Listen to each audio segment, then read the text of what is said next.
The village of Ruidoso says the damage from the flooding is worse than they thought, and now they're having to prepare for more rain on the way. Governor Michelle Lujan Grisham and congressional representatives joined village leaders in an update today.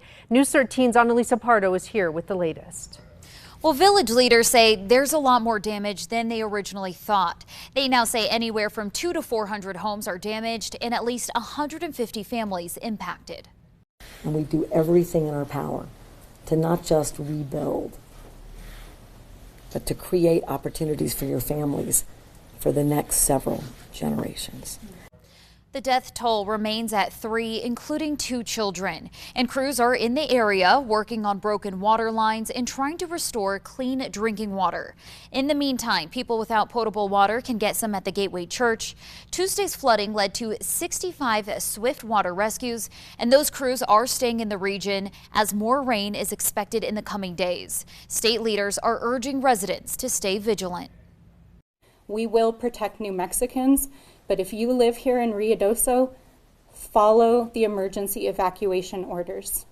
We cannot lose another life.